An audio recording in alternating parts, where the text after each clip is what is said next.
Nobody had ever wanted Valerie Silverglade. Not her father, who looked through her like glass at dinner.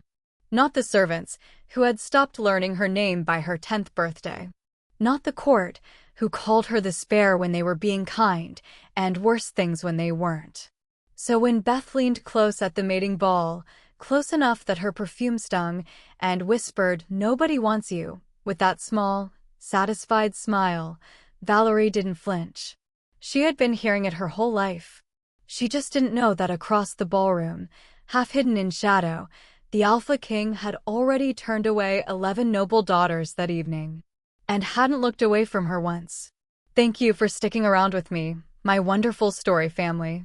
If you are already hooked in on today's story and ready to enjoy it, click subscribe and let me know in the comments where you're watching from. We like to know our pack members from all over the world. Now, let's begin. Chapter 1. The dress didn't belong to her. That was the first thought she had when she pulled it over her head, the ivory silk whispering against her skin like it was apologizing for touching her. Cora, the youngest palace maid, had pressed it into her hands an hour ago without a word, just a look that said, "I see you," and that small wordless mercy had nearly destroyed Valerie completely. Because kindness, she had learned, was far more dangerous than cruelty. Cruelty she knew how to survive. Kindness cracked things open. She stood in the cracked servant's mirror and forced herself to look. Dark hair. Pale skin. Eyes the color of shallow river water, not the dramatic silver of a true wolf's gaze, not the rich amber of someone who belonged. Just gray. Just forgettable. Just her. She tied the thin gold ribbon at her waist with hands she refused to let shake. She was proud of that. The not shaking. It had taken years to master, and walked toward the sound of the music before she could talk herself out of it. The mating ball detonated against her senses like a physical blow. Heat. Noise. The suffocating sweetness of flowers forced into unnatural bloom for one single night of performance. Crystal chandeliers poured honeyed light across marble floors polished to mirror brightness, and the whole room roared with wealth, with silk the color of jewels, with diamonds that threw cold sparks, with the particular laughter of people who had never once questioned whether they deserved to be in a room. Ladies glided past her in sapphire and emerald and deep arterial red, their eyes skimming over Valerie the way eyes skimmed over furniture. Over things that had no purpose and therefore no presence. She found the nearest wall and pressed her back against it. She was good at walls. She had spent her life collecting them. "I didn't think Father actually let you come." Beth materialized from the crowd the way disaster always materialized suddenly, and when you were already unsteady. She was breathtaking tonight. Sapphire gown cut to make every other woman in the room feel overdressed or underdressed, but never quite right. Diamonds at her throat like war decorations. Dark hair coiled into an architecture of effortless beauty that had taken 3 hours and 2 maids to construct. She looked at Valerie with that particular sharpening of her eyes. The expression Valerie had been reading since childhood, the one that meant Beth had found something sharp and was deciding exactly where it would do the most damage. "Mother insisted," Valerie said. Mother wanted someone for the guests to pity. Beth reached out and touched the gold ribbon at Valerie's waist with one finger, delicate and deliberate, the way you'd touch something pathetic. "Dove gray. How fitting. You've always been a little moth in a house of wolves." The smile didn't move. "Unmarked at 23. Do you know what they're whispering about you tonight? Not the spare anymore." She leaned in close enough that her perfume was a physical pressure. "Now they're calling you the broken one." Every word landed in the exact place it was thrown at. Valerie said nothing. Silence was her only weapon against Beth. Give her nothing to feed on, nothing to carry back, nothing to twist into something worse. But her hands, buried deep in the folds of her borrowed skirt, had curled into fists so tight her knuckles ached. She's right. The thought moved through her like floodwater through a cracked wall. Something in you is fundamentally, irrevocably wrong. Why else would 23 years pass and the bond never? She stopped. Because something was happening in her chest. Not pain. Not the cold familiar ache of exclusion she'd been carrying so long it had become part of her anatomy. Something else. Something sudden and strange and warm, devastatingly warm, that bloomed through her ribcage without permission, spreading outward like honey poured into cold water, slow and golden and impossible to stop. What? She looked up. Across the ballroom, through the sea of silk and jewels and practiced beauty, a man was standing in the shadows. And he was watching her. Not glancing. Not surveying the room. Watching. With an absolute, unbroken, unsettling stillness that made the breath leave her body in a rush. Like a man who had been searching for something for a very long time and had just, in this exact moment, found it. Every eligible woman in the room was angling for his attention, positioning themselves, performing. His eyes hadn't moved from her face once. The warmth in her chest lurched violently. And then, slowly, deliberately, like a man who had already decided and was simply closing the distance, he took a step forward. "Who are you?" she thought. And then Beth's hand closed around her wrist like a trap. Chapter 2. Come with me. Not a request. Never a request from Beth. She pulled Valerie away from the wall and steered her through the crowd with the practiced ease of a woman who had been weaponizing her sister's presence since childhood. Toward the worst possible destination, the cluster of highborn families gathered near the central fountain, where cruelty had an audience and an audience made cruelty worth performing. Lord Cavendish. Lady Price. The Alderton twins. Every face that turned toward them wore the same expression, the polite, hungry attention of people who sensed blood in the water. "You all remember my sister," Beth announced, her voice perfectly pitched, warm enough to pass for affection, loud enough to reach every set of ears within 20 feet. Valerie, the youngest Silverglade. A pause waited like a blade. Still unmarked. The silence that followed lasted perhaps 4 seconds. It felt like drowning. Lady Price made a sound that wasn't quite a laugh, but was designed to function as one. The Alderton twins exchanged a glance of identical amusement. Lord Cavendish simply looked at Valerie the way men like him looked at investments that had failed to appreciate, with a brief flicker of what might have been pity and then absolutely nothing at all. Valerie kept her face still. She had built this stillness across years of practice, hammered it into shape over every dinner where she'd been talked around, every celebration she'd attended as furniture, every time she'd watched her father's eyes slide past her to find something more worth looking at. It was the most useful thing she owned. Don't react. Don't give her anything. Don't you dare. The bond simply doesn't come for some women, Beth continued, performing sympathy with the ease of a woman who had spent years perfecting the performance.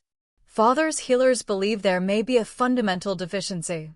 Something absent. Her eyes found Valerie's with surgical precision and stayed there. Something that was perhaps never quite right to begin with. "I'm certain she'll find her way," Lady Price murmured, in the tone of someone who is certain of no such thing. "Of course." Beth smiled. "We keep praying." The word praying hit Valerie somewhere below her ribs. Not hoping. Praying. As though her existence required divine intervention to resolve. "If you'll excuse me," she said, from somewhere far away. She moved before Beth could stop her, cutting across the edge of the room, eyes fixed on the garden doors, on the cold dark air beyond the glass and the 60 seconds of silence she needed to survive the rest of this night. She was close. 20 feet. 10. She still believes a mate is coming. Beth's voice rose behind her, timed with surgical precision to the moment the orchestra shifted into a softer passage, so every word fell into the room like stones into still water. Perfectly audible. Perfectly deliberate. At 23. Unmarked. Half a wolf at best, if anyone's being honest about it. Valerie stopped walking. She didn't decide to stop. Her body simply refused to keep moving, frozen in place while the ripple of reaction spread outward through the nearest crowd, sharp intakes of breath, murmured exchanges, The particular sound of people watching someone being publicly gutted and finding it entertaining. Half a wolf. She had heard it in whispers before. Never out loud.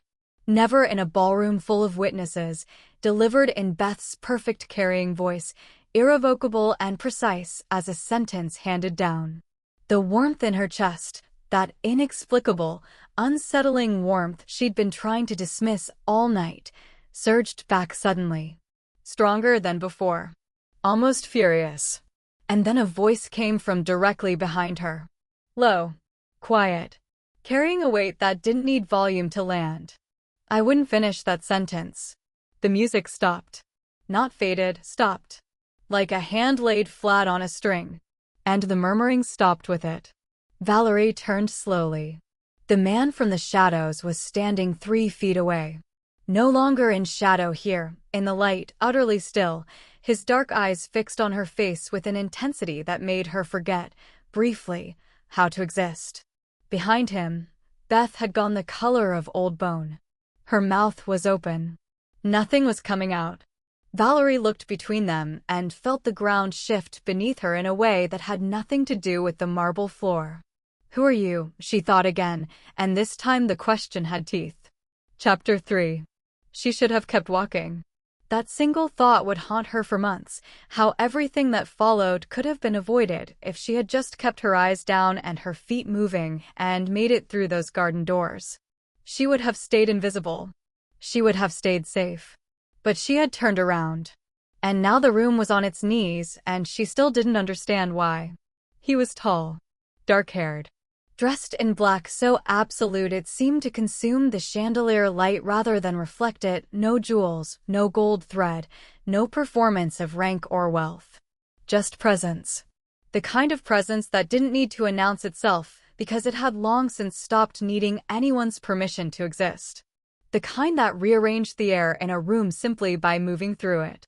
He was looking at her like she was the only solid object in a world made of smoke. Not Beth. The thought moved through her with the slow, devastating force of a tide. Not Lady Price. Not a single one of the women who spent months preparing for tonight. Me. In my borrowed dress with my ordinary face and my shaking hands. Why? Why? I was simply pointing out. Beth's voice came from behind her, stripped of its music for the first time in living memory. I know exactly what you were doing. He didn't look at Beth. Not for a single fraction of a second. His eyes stayed on Valerie, only Valerie, and his voice carried the particular quiet of a man who had never once in his life needed to raise it to be obeyed. I have been listening since before you steered her across the room. Listening. The word went through her chest like a key in a lock. And the warmth, that relentless, golden, terrifying warmth she'd been failing to dismiss all evening, erupted. Not warmth anymore. Something bigger. Like a door she'd never known was inside her had been thrown open, and whatever was on the other side was pouring through with no intention of stopping. Honey and sunlight and heat and something ancient that had no name in any language she'd been taught. She couldn't breathe. She couldn't think. You're trembling, he said. Quietly. Only for her. I'm not, she said. He looked at her hands. She looked at her hands. They were shaking so violently she could see it from across the space between them. She pressed them hard against her skirt and lifted her chin and met his gaze with the only currency she had: stubbornness and 23 years of practice refusing to fall apart in public. Up close his eyes were deep gray, the specific gray of the sky in the exact moment before a storm breaks, and there was something in them she had never seen directed at her before. Recognition. Not surprise. Not attraction.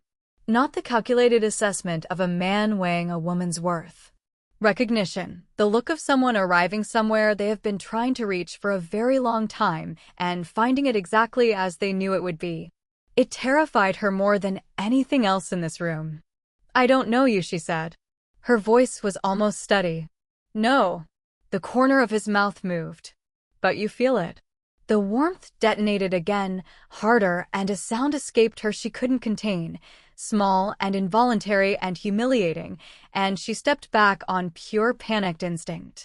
Something flashed across his face. fast and urgent, and immediately locked away behind that terrible patience. His hand lifted slightly, not grabbing, not commanding, just present. Open. Don't, he said softly. I don't even know your. Her voice cracked down the middle, and she hated herself for it, hated that this man, this stranger with his impossible eyes and this warmth she had no defense against, had done what 23 years of cruelty hadn't managed. Had found the one crack in the wall. He opened his mouth, and the sound hit the room like a wave crashing. Not a gasp.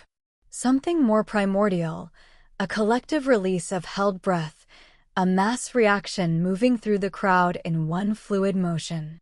Her gaze was pulled outward by pure instinct, and what she saw stopped her heart completely. Every person in the ballroom was on their knees. Every one. Lord Cavendish.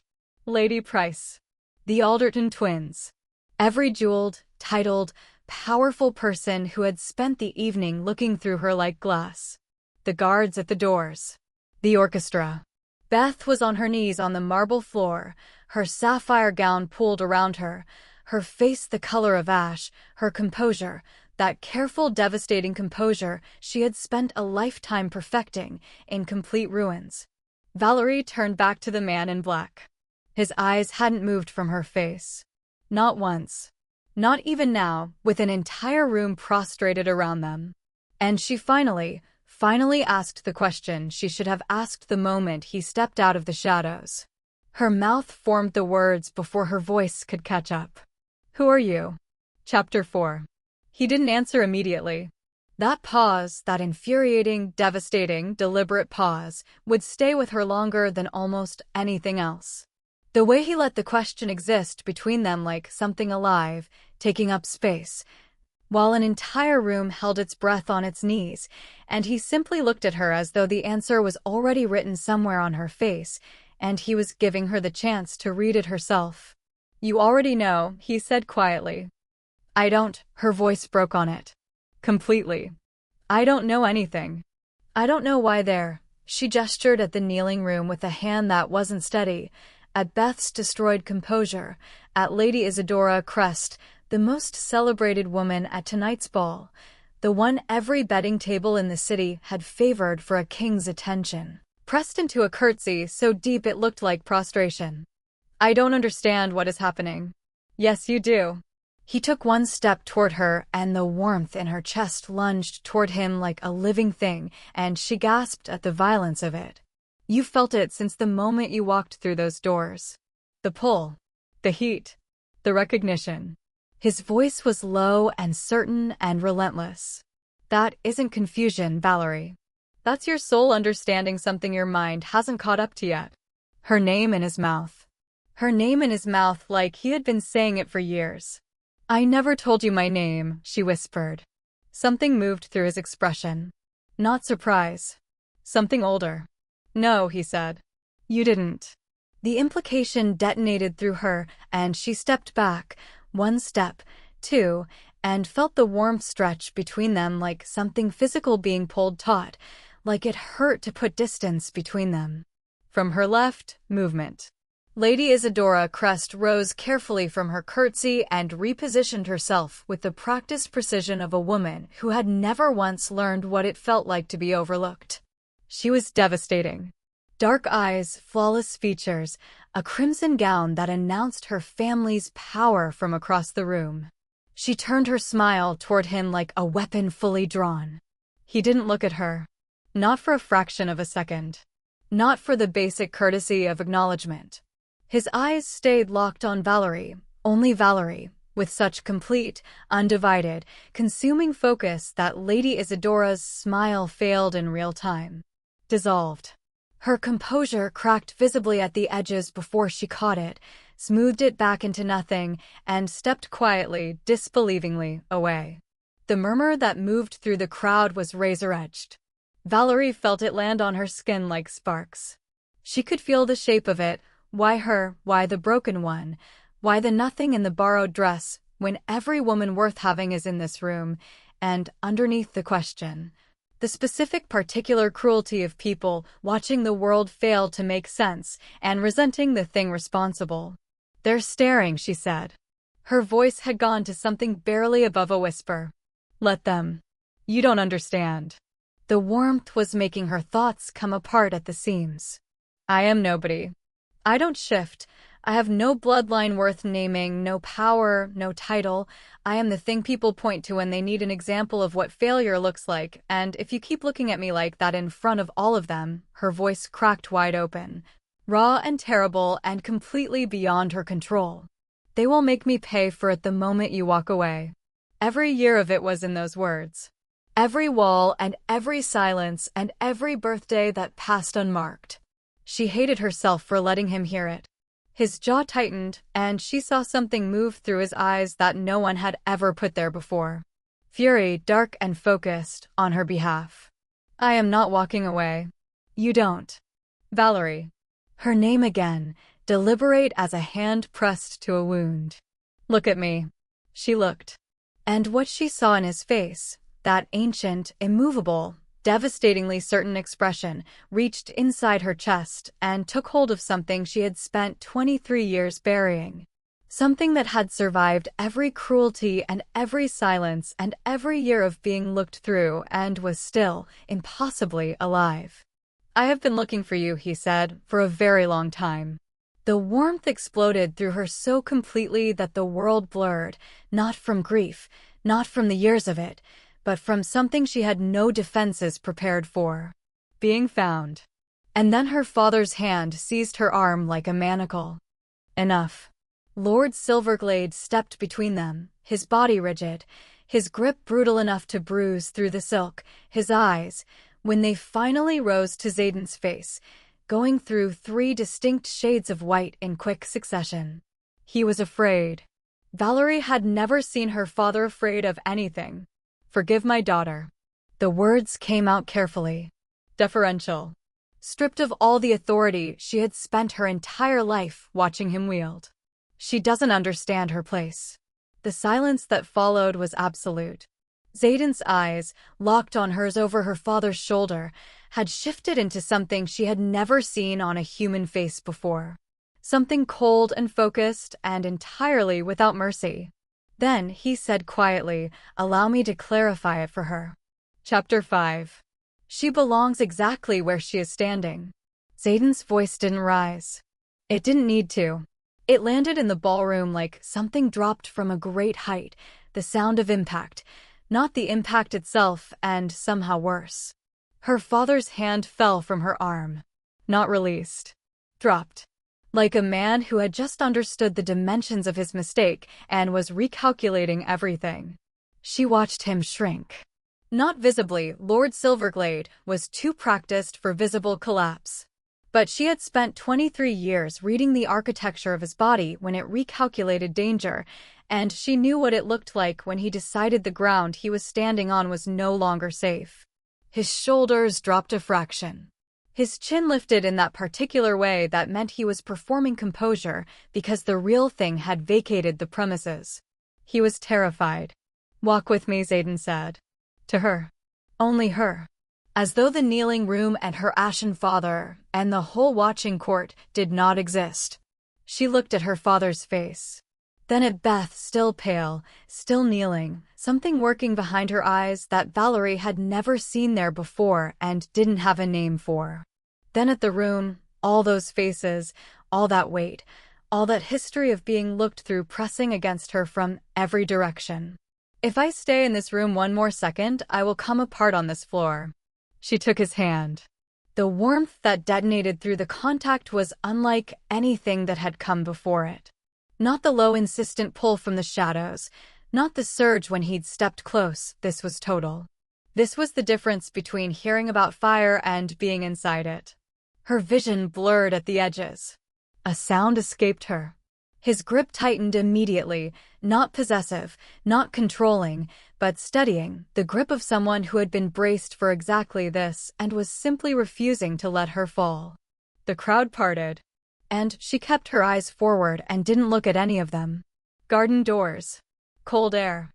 Silence so sudden and complete, she felt it as a physical pressure releasing from her chest. She pulled her hand free the moment the doors closed. 2 steps forward to the stone balustrade, both palms flat against the cold surface. Breathe. Breathe.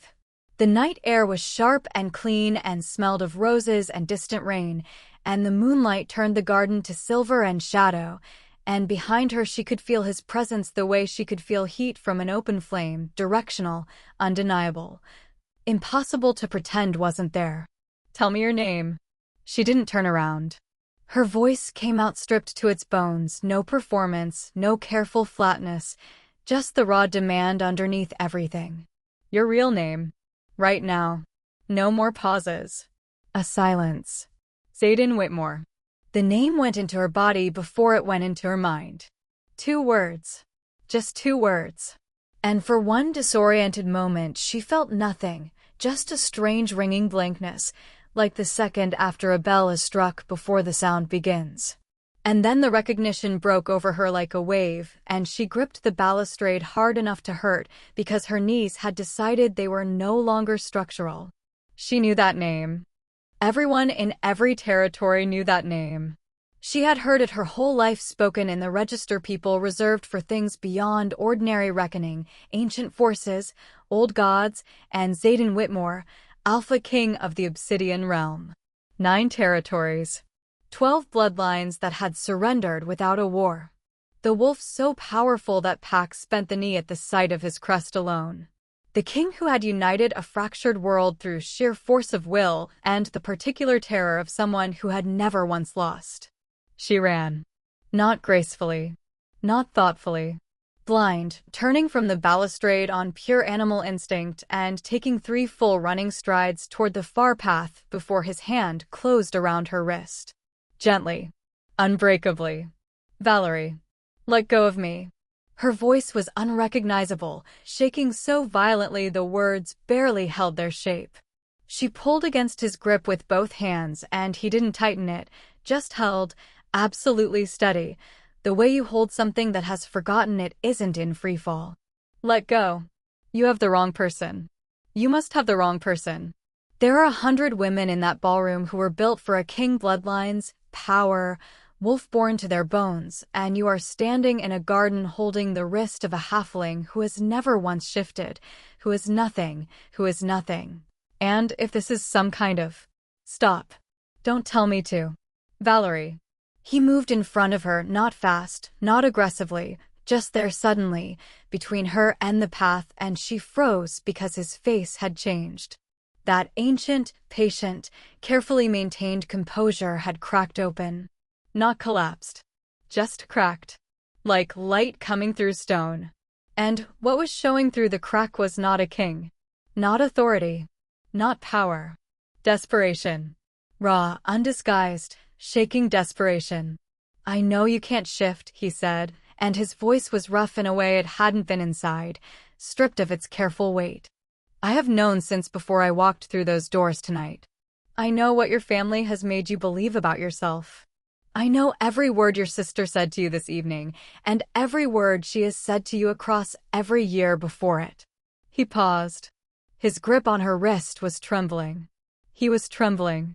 My wolf has been howling for you since the night you drew your first breath.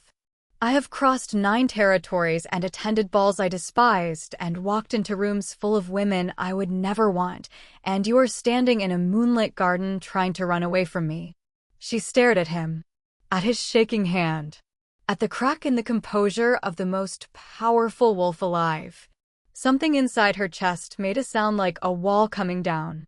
She stopped pulling. Just stopped.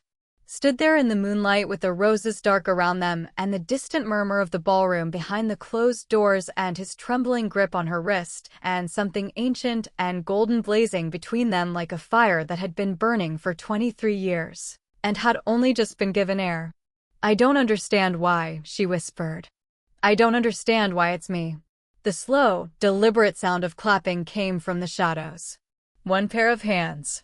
Measured. Patient. Like an audience of one who had been waiting for exactly the right moment. Valerie's blood went cold before she even turned. Chapter 6. Beth stepped out from between the rose hedges like she had scripted this entrance. She probably had.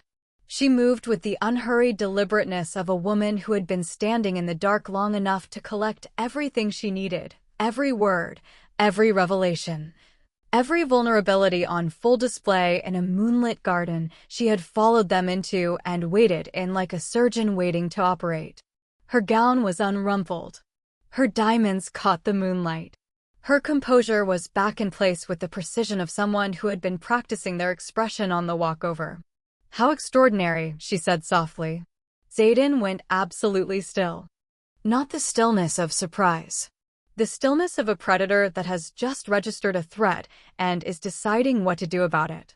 "You should go back inside." His voice was emptied of everything, no warmth, no cold, no color at all. Just a quiet wall.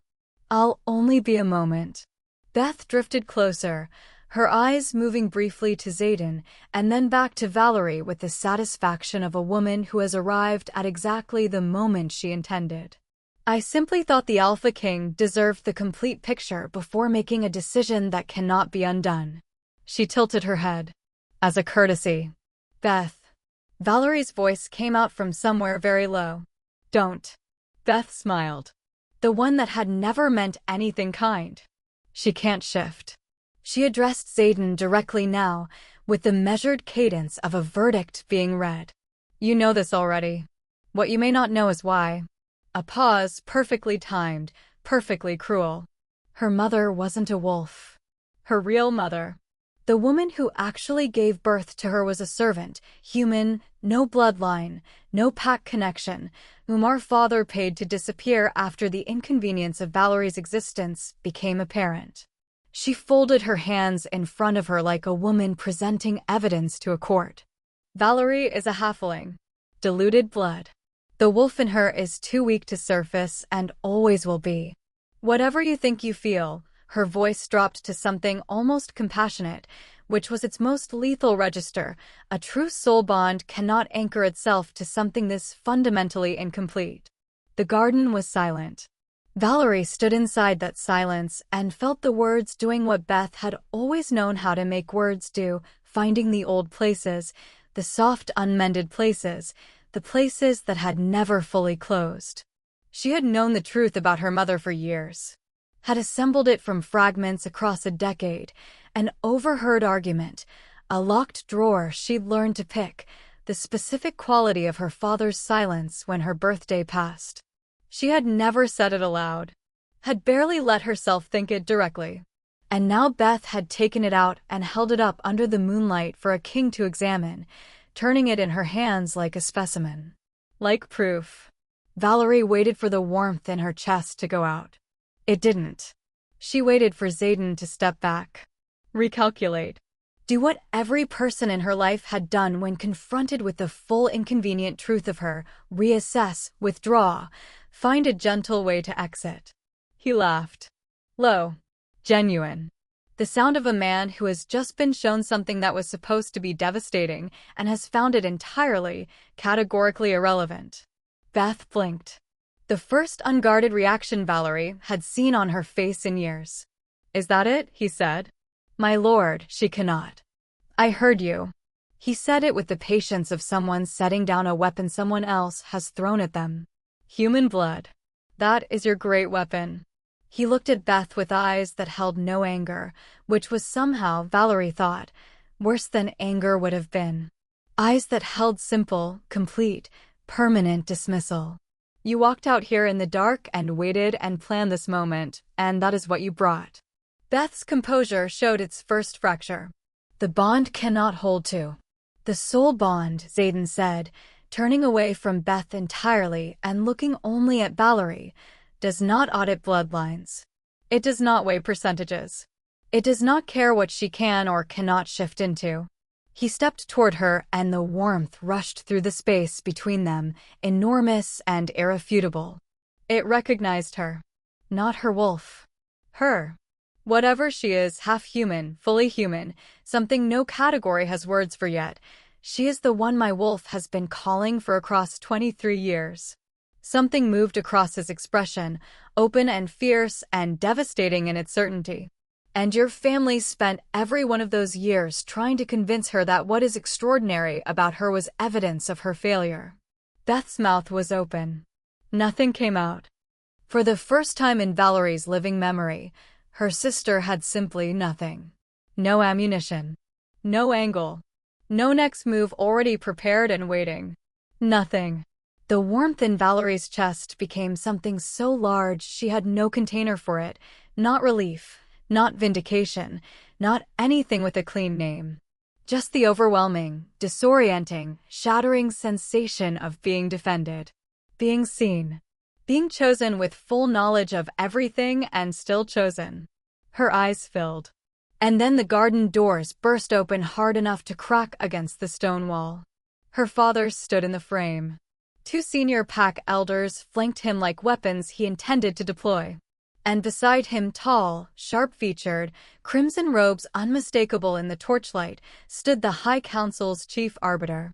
The woman with the legal power to void any mate claim before it was sealed. Her father's face was a controlled mask. But his hands were shaking. He had not wasted a single second. Chapter 7. The arbiter moved forward with the economical efficiency of someone who had done this before, dissolved inconvenient unions, redirected misaligned claims, restored the natural order when it had been briefly and inconveniently disrupted. My Lord Whitmore. Measured. Deferential. Utterly without warmth. Lord Silverglade has invoked his right of guardianship challenge under the Second Pact Covenant. Given Lady Valerie's classification and the absence of a formal sealing, the bond has formed.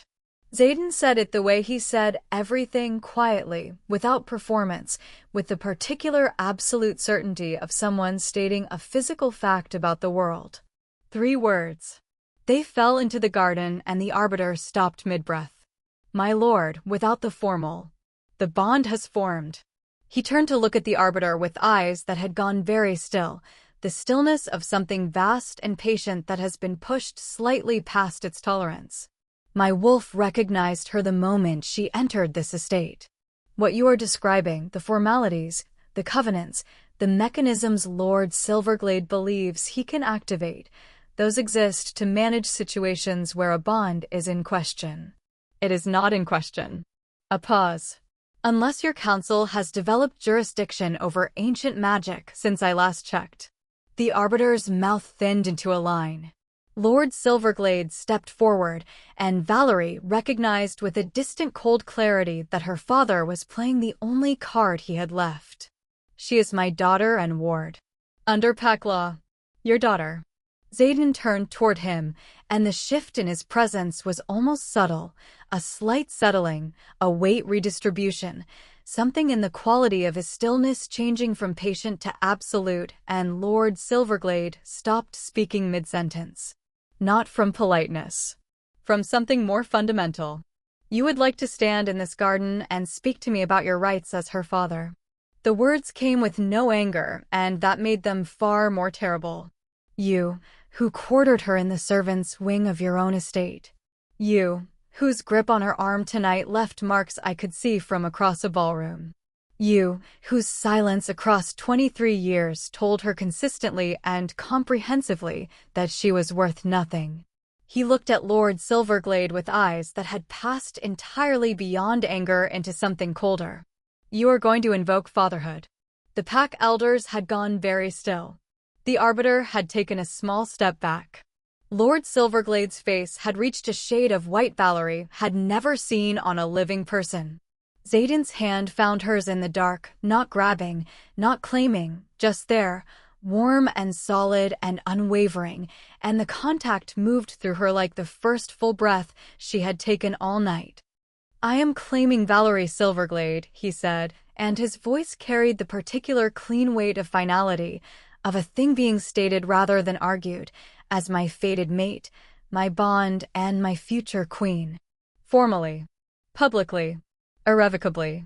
He looked at the arbiter. You will note it. He looked at her father. You will accept it. He looked at Beth, still standing near the hedges, something complicated and unreadable working across her face. And anyone in this court who believes there is an angle here worth pursuing is welcome to bring it to my attention personally. Silence. Then he turned back toward the garden doors, keeping her hand in his, and she had one breath to gather herself before they walked through. The ballroom they stepped back into was the same room she had entered 2 hours ago and completely unrecognizable. The same chandeliers, the same marble, the same people. But the quality of attention, the way those hundreds of eyes found them and stayed, was nothing like the eyes that had skimmed over her earlier. These eyes were riveted. These eyes were witnessing something they would describe to their grandchildren.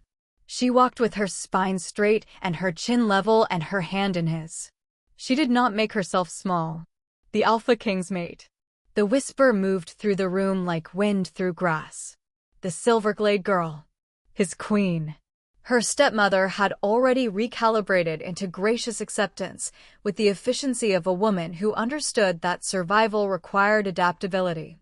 Her father stood motionless, working through something behind his eyes that she suspected would take him years to fully process. Beth had not moved. She stood at the edge of the room with something on her face that Valerie had never seen there before and couldn't immediately name. Not envy. Not fury. Something more fundamental. Something that looked, unexpectedly and painfully, like a woman encountering the first evidence that she had been catastrophically wrong about something for a very long time. Xaden stopped in the center of the floor. "Lady Valerie Silverglade," he said, and his voice filled the room without effort, without theater, simply because it was the kind of voice rooms had no choice but to hold, "is my fated mate. My bond. The future queen of the Obsidian Realm." His eyes moved across the assembled court with the calm assessment of a man making a permanent record. "I will not repeat this."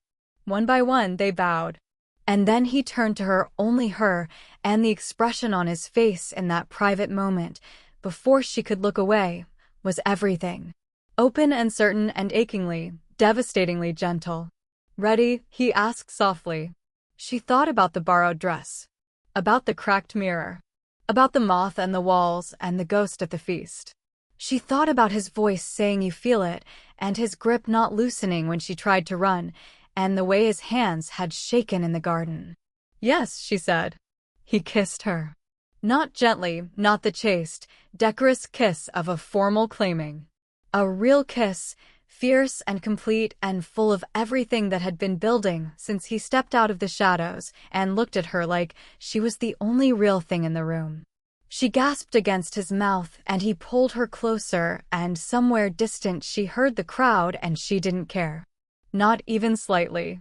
When they finally broke apart, he pressed his forehead to hers and stayed there. "My queen," he said. Just that. Just 2 words. Only for her. For the first time in 23 years, Valerie Silverglade cried in front of people. And it felt like freedom. Chapter 8. The Obsidian Palace rose from the mountains like something ancient and inevitable, dark stone and soaring arches and towers that caught the moonlight and held it, cold and silver and breathtaking, rising against the night sky like a declaration. Valerie pressed her hand flat against the cold carriage window and stared. "It frightened me the first time I saw it too," Xaden said from across the carriage.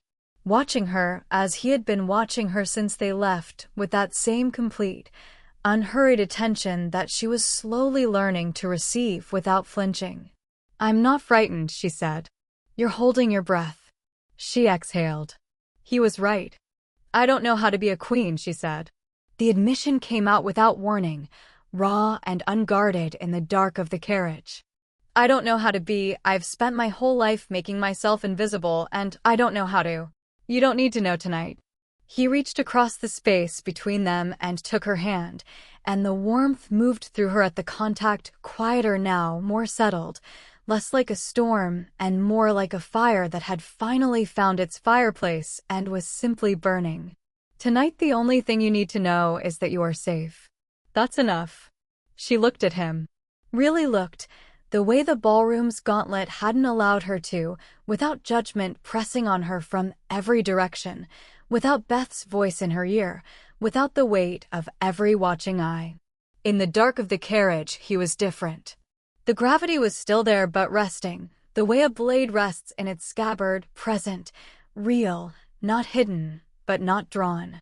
And his eyes on hers were warm in a way she was still learning to trust. "You were shaking," she said quietly. "In the garden. When I tried to run." "Yes," he hesitated. "The most powerful wolf alive." She said it carefully, like she was still getting used to the weight of it. Shaking. The most powerful wolf alive, he said, had just found what he'd been looking for across 23 years and watched her try to run away from him. The corner of his mouth moved. "I think shaking was an entirely proportionate response." She laughed. The sound surprised her, bright and genuine and unfamiliar in her own throat, breaking out of her before she could contain it. He went absolutely still when he heard it. Like a man encountering something rare and fragile and wanting very badly not to startle it away. The palace received them in warmth and firelight. She was brought to chambers that made her stop in the doorway, high ceilings, silk curtains in deep ivory, a fireplace already burning low, and a balcony that opened to the mountains and the dark city below spread out like scattered stars. She walked to the balcony in her borrowed dress and stood in the cold mountain air and tried to make it real. She felt him behind her before she heard him. His presence had its own gravity, warm and directional and impossible to mistake. "You don't have to stay in these rooms," he said from the doorway. "You don't have to stay anywhere you don't choose. This is your home now. All of it." She turned. He was leaning against the door frame, jacket gone, arms loosely crossed, the easy posture of a man finally in his own space, and still watching her with that careful attention. Still giving her the choice. Still, even now, refusing to be one more person who decided things for her. 23 years of people deciding things for her. She crossed the room. She didn't entirely know when the decision was made. Maybe in the garden when his hands shook.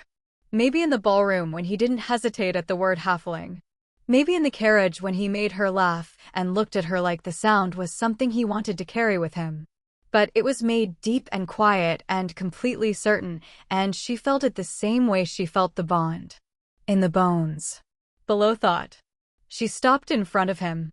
"I've spent my whole life choosing walls," she said. Her voice was steady. She was steady, in a way she hadn't been all evening. "I don't want to choose one tonight." Something in his eyes changed.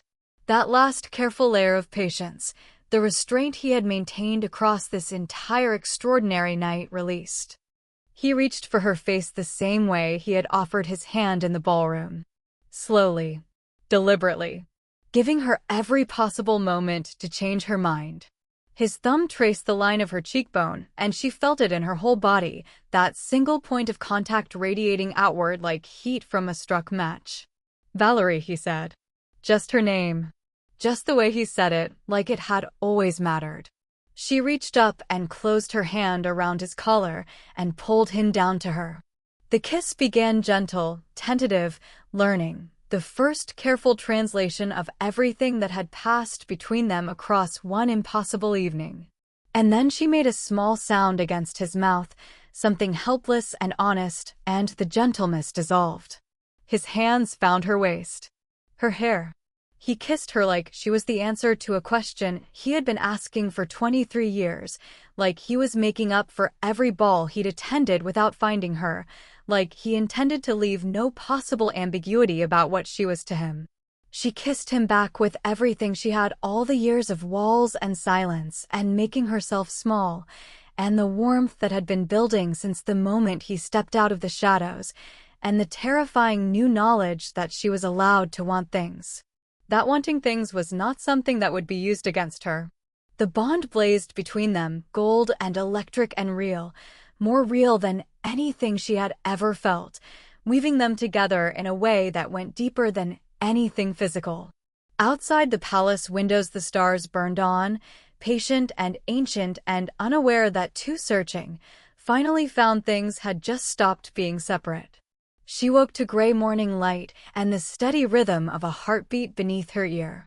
His arms were around her, one hand tracing slow absent patterns along her shoulder in his sleep, unconscious and still reluctant to stop touching her, as though even in sleep he was making sure she was still there. She lay still and listened to the palace breathing around them and felt something surface in her chest that she almost didn't recognize. It took her a long moment. Peace. Just peace. Still and genuine and entirely unearned and absolutely real. "You're thinking very loudly," he murmured into her hair, without opening his eyes. "How do you know I'm thinking?" "Your breathing changes." His hand stilled against her shoulder. "What is it?" She was quiet for a moment. "I was trying to remember the last time I woke up and didn't immediately start calculating what I needed to survive the day," she said. "I can't remember when it stopped feeling like that." She paused. "It doesn't feel like that this morning." He was quiet for a long moment. Then he pressed his lips to her hair, and she felt him breathe her in, and his arms pulled her slightly closer. "It won't feel like that again," he said. "I intend to make sure of it personally." She tilted her head up, found him watching her with those storm-gray eyes gone warm and soft and completely unguarded in the morning light, that expression that had nothing to do with territories or bloodlines or the weight of a crown. Just her. "I suppose," she said quietly, "I'd better learn to be a queen." His smile broke open fully, finally, completely, and it was the most devastating thing she had seen on his face yet. "You already are," he said. Chapter 9. 3 months. 3 months since the ivory dress and the marble floor and Beth's voice cutting across the music. 3 months since a moonlit garden and a king with shaking hands who refused to let her run. The obsidian palace no longer felt like a country she had arrived in without a map. It felt like home. Valerie sat behind her desk in the study she had made her own floor-to-ceiling shelves, a window seat overlooking the eastern gardens, a fire that Orla lit without being asked because she had learned that Valerie worked better warm, and reviewed the week's correspondence with the ease of someone who had discovered, somewhat to her own bewilderment, that she was quite good at this. At listening. At finding what people actually needed buried beneath the official language of what they were asking for. Xaden said it was because she had spent 23 years invisible and learned to watch instead. She thought he was right. "Shelter records, my lady." Orla set a folder beside her tea. 46 residents this week. 14 halflings, 21 orphaned pups. Valerie looked at the numbers. Thought, briefly, about a girl in a cracked mirror in servants' quarters tying a borrowed ribbon. Make sure the Eastern Wing beds arrived. And remind the kitchen everyone eats together. Same tables. No exceptions. Already done, my lady. The shelter had been her first act, established in the second week, when she was still learning which corridors led where, and the court was still deciding how it felt about her. She had chosen a warehouse in the lower city that had sat empty for 3 years, funded the conversion from her household allowance, and overseen every detail personally.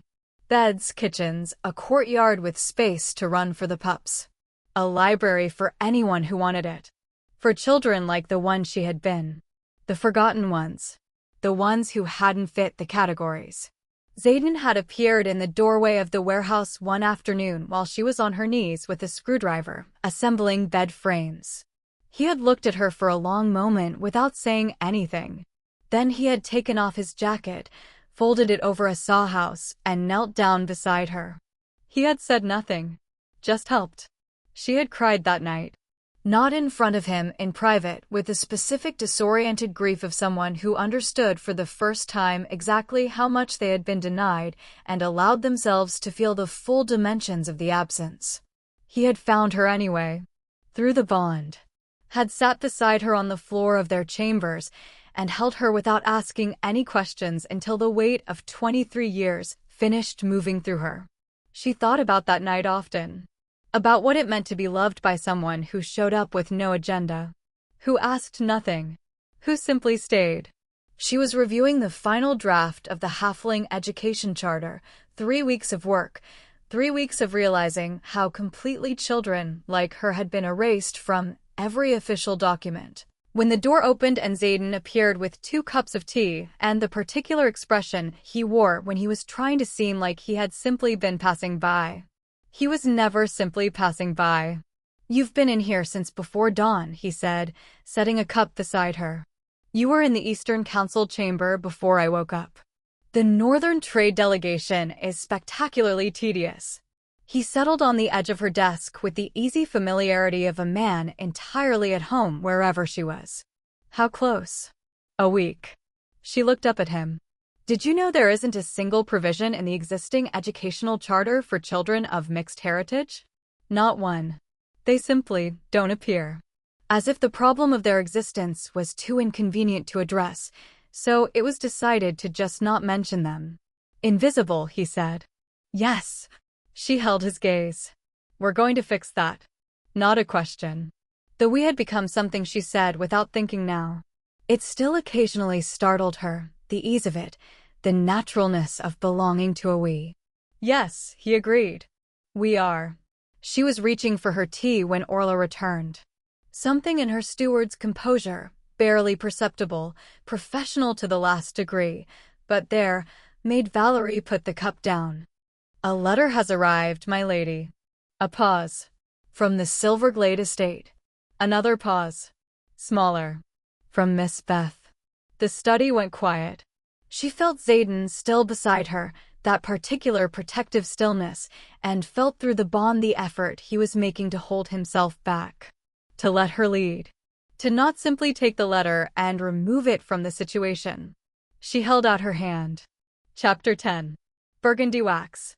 Her sister's handwriting, precise, controlled, every letter formed with the deliberateness of a woman who understood that even the smallest details were performances. Except, it wasn't quite as controlled as usual. Here and there a word pressed harder into the paper than it needed to. Here and there the lines wandered slightly from their path, as though the hand holding the pen had been less than entirely steady. Valerie's own hands were steady. She noted this the way she noted most things now, with a calm that 3 months ago she couldn't have accessed, that had been built slowly and carefully in the warmth of a bond that asked nothing of her but to be exactly what she was. She broke the seal. "Sister, I am not writing to ask your forgiveness. I know I have not earned it, and I will not insult you by requesting it as though the asking alone were sufficient. But I have not slept properly in 3 months. I have sat with that fact long enough to understand what it means. I was jealous of you for our entire lives. I built many explanations for what I felt, because jealousy is humiliating and cruelty gave me somewhere to put it that felt like power instead of fear. The truth, and I am writing this letter because I have decided, at considerable personal cost, to begin being honest with myself, is that you had something I could not manufacture no matter how I tried. A steadiness within yourself. A way of remaining kind when the world gave you every reason not to. You stayed gentle. You stayed you. Through everything I did, and everything our father permitted, and everything that house was designed to make you believe about yourself. I told myself for years that your gentleness was weakness. I have spent 3 months understanding that it was the hardest, bravest thing I have ever witnessed, and I was too small to recognize it. I don't ask for reconciliation. I don't deserve to be welcomed back. But I wanted you to know, from the one person in your life who tried hardest to make you believe otherwise, that none of it was true. Not a word of it. You were never broken. You were never nothing. You were never the thing I spent years performing you to be for an audience that didn't deserve your notice. I hope you are happy. I hope he sees you the way you always deserve to be seen. I hope someday, not now, not soon, but someday, I can become the kind of person worthy of the word sister. Beth. Valerie read it twice. Then a third time. Then she sat with it in her hands and watched the morning light come through the study window in long pale bars and listened to the familiar sounds of the palace, a door somewhere, distant voices, the creak of old stone in new warmth, and sat with all of it. Zayden said nothing. He was simply there, as he was always simply there, not pressing, not rescuing, not filling the silence with anything but his presence and the steady warmth of the bond and his complete willingness to be whatever this moment needed him to be. She was grateful, more than she knew how to say, for a man who had learned the difference between helping and hovering. "She's sorry," Valerie said finally. "Yes. I don't know if sorry is enough. I don't know if it ever can be, for some of it. It doesn't have to be enough today." She looked at him. At this man who had crossed a ballroom for a girl nobody wanted, who had trembled in a garden and refused to let go, who knelt on warehouse floors building beds for children, he had never met simply because she asked. "No," she said. "It doesn't have to be enough today." She folded the letter carefully and placed it in the desk drawer, not the waste bin, not the fire, the drawer, where things lived that were not finished, but also not discarded. Where things waited for the person you might eventually become to deal with them. Maybe one day. Not today. She rose from her chair and walked to the window. Below, the palace gardens moved through the last of their autumn color, roses still dark and heavy-headed, hedgerows beginning to turn. The mountains in the distance standing exactly as they had for 10,000 years before this morning and would for 10,000 after.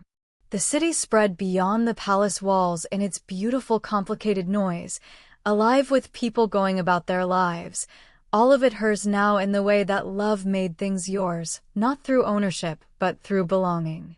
She belonged here. Xaden came to stand beside her. His shoulder found hers. His arm came around her. And the warmth between them was the warmth she would spend the rest of her life learning not to be amazed by, simple and present and absolutely real.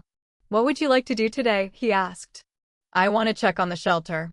The new beds for the eastern wing arrived yesterday, and I want to make sure they're right." She leaned into him.